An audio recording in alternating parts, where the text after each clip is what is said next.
ایک طرف ہمیں قرآن بتاتا ہے کہ یہ کائنات 6 دنوں میں بنی، دوسری طرف جدید سائنس کہتی ہے کہ کائنات کو بنے ہوئے 13.8 ارب سال ہو چکے ہیں۔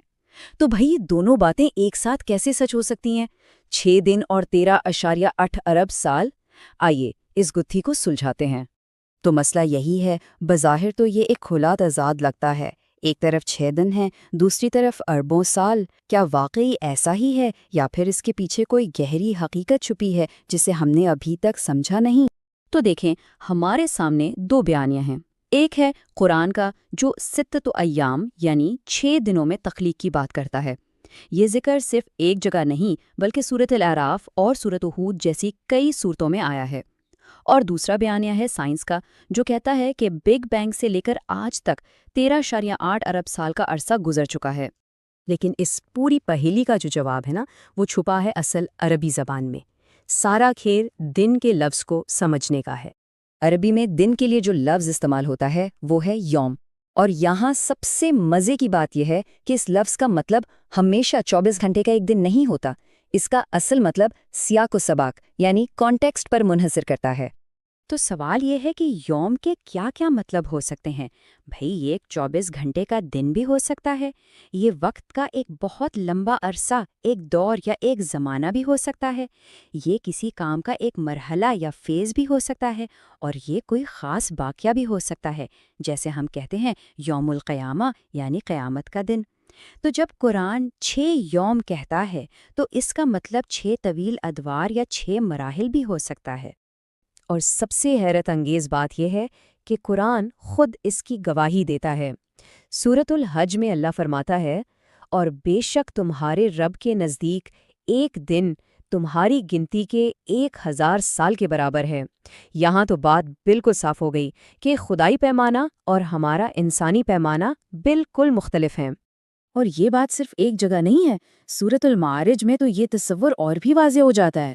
فرمایا گیا کہ فرشتے اور روح اللہ کی طرف ایک ایسے دن میں چڑھتے ہیں جس کی مقدار 50,000 سال ہے۔ اب دیکھیں، ایک جگہ ایک دن 1000 سال کا، دوسری جگہ 50,000 سال کا۔ اس کا مطلب ہے کہ یوم کوئی فکس ٹائم نہیں بلکہ ایک نسبتی یعنی ریلیٹیو دورانیہ ہے۔ اچھا، یہ تو ہوئی قدیم زبان کی بات۔ اب ذرا ماڈرن فزکس کی دنیا میں چلتے ہیں، جہاں آئنسٹائن ہمیں وقت کے بارے میں کچھ بہت ہی دلچسپ بتاتے ہیں۔ آئنسٹائن کی مشہور زمانہ تھیوری آف ریلیٹیوٹی میں ایک کانسیپٹ ہے جسے کہتے ہیں ٹائم ڈائلیشن۔ اب اس کا مطلب کیا ہے؟ سیدھے الفاظ میں اس کا مطلب ہے کہ وقت ہر کسی کے لیے ہر جگہ ایک ہی رفتار سے نہیں گزرتا۔ یہ اس بات پر منحصر کرتا ہے کہ کوئی کتنی تیزی سے حرکت کر رہا ہے اور اس کے آس پاس کشش ثقل یعنی گریوٹی کتنی ہے۔ تو یہ ہوتا کیسے ہے؟ سوچیں، اگر کوئی بہت زیادہ گریوٹی والی جگہ پر ہو، جیسے کسی بلیک ہول کے پاس، یا پھر روشنی کی رفتار کے قریب سفر کر رہا ہو، تو اس کے لیے وقت آہستہ گزرے گا اس شخص کے مقابلے میں جو زمین پر سکون سے بیٹھا ہے۔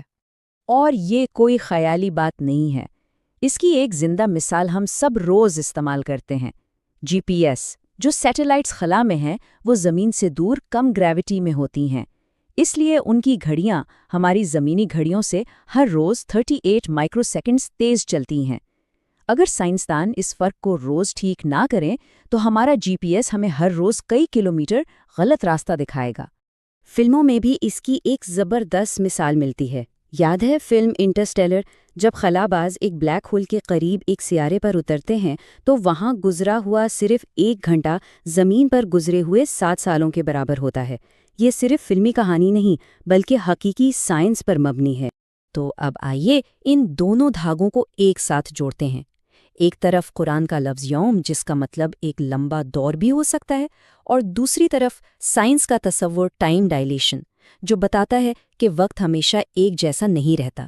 تو اگر ہم ان 6 یوم کو 6 لمبے ادوار یا مراحل کے طور پر دیکھیں تو کائنات کی ایک پوری تاریخ ہمارے سامنے آ جاتی ہے۔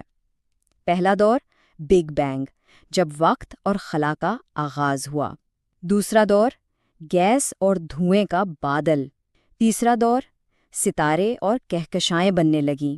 چوتھا دور ہمارا نظام شمسی وجود میں آیا۔ پانچواں دور زمین پر پانی، فضا اور پہاڑ بنے۔ اور چھٹا دور زندگی کا آغاز ہوا۔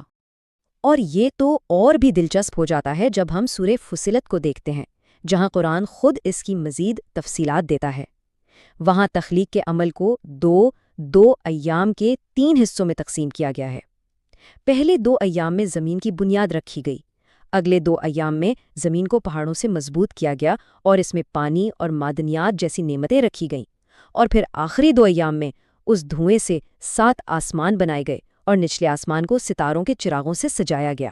لیکن اب یہاں ایک لمحے کے لیے رک کر یہ سوچنا بہت ضروری ہے کہ ان ساری تفصیلات کا اصل مقصد کیا ہے؟ کیا قرآن ہمیں ایک سائنسی لیکچر دے رہا ہے؟ قرآن خود اس کا جواب دیتا ہے۔ سورۃ الاحقاف کی یہ آیت سنیے، یہ اس پورے بیان کا خلاصہ ہے۔ کیا انہوں نے نہیں دیکھا کہ وہ اللہ جس نے آسمانوں اور زمین کو پیدا کیا اور ان کے بنانے سے تھکا نہیں، وہ مردوں کو بھی زندہ کرنے پر قادر ہے؟ مقصد سائنسی تفصیلات دینا نہیں، بلکہ خالق کی عظمت اور قدرت کا احساس دلانا ہے۔ تو حاصل کلام یہ ہے کہ قرآن کوئی سائنس کی کتاب نہیں ہے، اس کا مقصد کائنات کے راز بتانا نہیں ہے، یہ ہدایت کی کتاب ہے۔ اس کا پیغام یہ ہے کہ اس عظیم و شان کائنات کے پیچھے ایک عظیم اور حکمت والا ڈیزائنر موجود ہے، اور ہمیں اس کی طرف رجوع کرنا چاہیے۔ اور جاتے جاتے ایک آخری سوال جو سوچنے پر مجبور کرتا ہے، اگر وقت خود ایک مخلوق ہے، کائنات کی تخلیق کا حصہ ہے، تو ہم اس مخلوق سے اس کے خالق کو کیسے ناپ سکتے ہیں؟